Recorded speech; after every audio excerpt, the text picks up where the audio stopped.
Hello and welcome to Real Estate in Focus. When is a good time to buy? Of course, there are life circumstances that will force us to buy. For example, when we get married, when we have a good job, when we have saved our down payment, or when we are moving to another city or town. But the ideal situation to buy a house is buy low, sell high.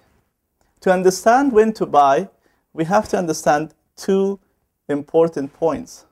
And these are called leading indicators, which means before something happens, we have enough information to know what is going to happen.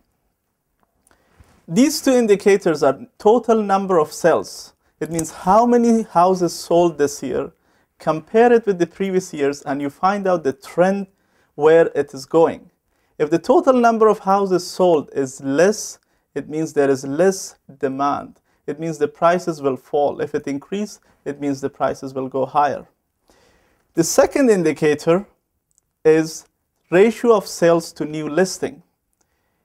It means that the total number of houses that came in the market for sale, and then how many of those houses that came in the market sold is the ratio between new listings to the total number of sales. And again, we are comparing this ratio of sales to new listing with previous years.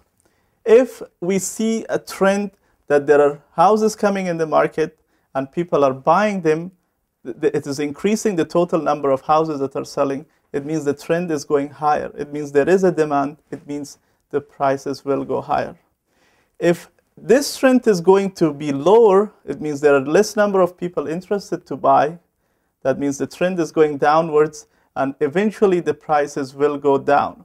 So these are the two leading indicators that you as a buyer should follow. The total number of sales and the total number of sales compared to the new listing in the market. The bottom line is that real estate is like a momentum graph. It starts from a point that is the lowest or lower point, and then this trend goes higher and then becomes flat and then it starts falling. This cycle continues.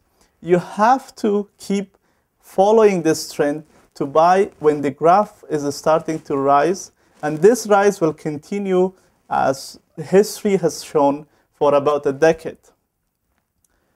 But I think before I go, I want to establish this point that real estate market is not simple. This is not just based on these two leading indicators.